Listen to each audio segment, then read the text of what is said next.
Subtracting a fraction from a whole number is pretty easy, but there are a couple ways we could do it. Let's start by solving this one, 4 minus 2/3.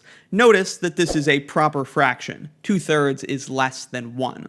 So probably the easiest way to do this subtraction is to write 4 as a mixed number. 4 is the same as 3 plus 1, but another way of writing plus 1 is to write 3 and 3/3. The reason we're using thirds is so that this is compatible with the fraction that we're subtracting. It would also be true to write that 4 is the same as 3 and 2/2 or 3 and 5/5, but it's going to be most useful to write it as 3 and 3/3.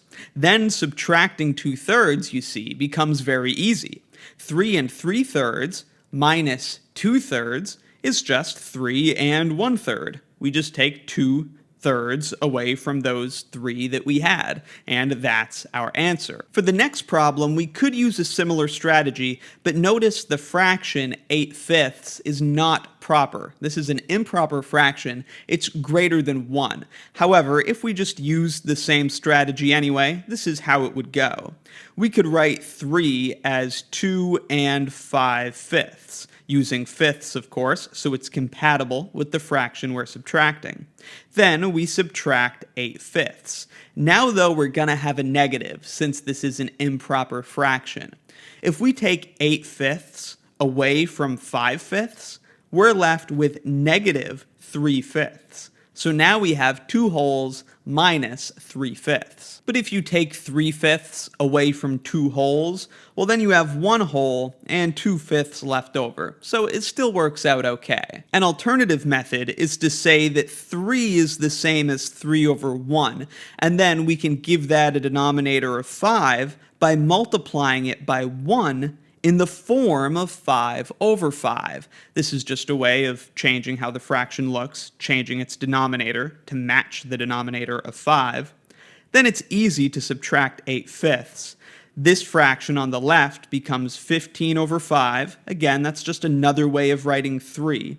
And then subtracting 8/5 from 15/5 gives us 7/5. If you want to write that as a mixed number, you see that 5 goes into 7 once, with 2/5 left over. And those are your two basic methods for subtracting a fraction from a whole number. You can write the whole number as a mixed number to make the subtraction pretty easy, or you could turn the whole number into an improper fraction that has the same denominator as the one you're subtracting. And then you can write it as a mixed number at the end if you want, or leave it as an improper fraction. Here are 3 more examples for you to try. In each case, do the subtraction however you feel is best. I'll put the solutions on screen now. And there you have the solutions. Rewriting 10 as 9 and 2/2 makes subtracting a half very easy.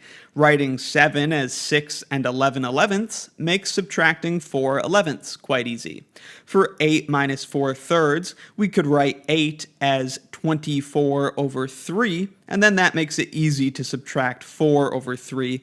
That's just 20 over 3, and 3 goes into 20 6 times, with 2/3 left over. Notice, for example, in problem 2, if we use the other strategy of writing 7 as an improper fraction, it is a bit of a more complicated problem. We have to multiply 7 over 1 by 11 over 11, then do 77 minus 4 all over 11.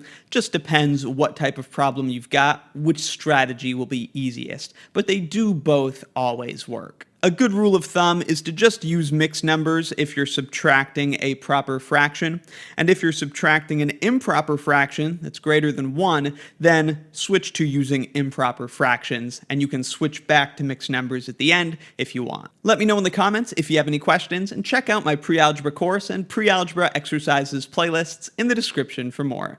Thanks for watching.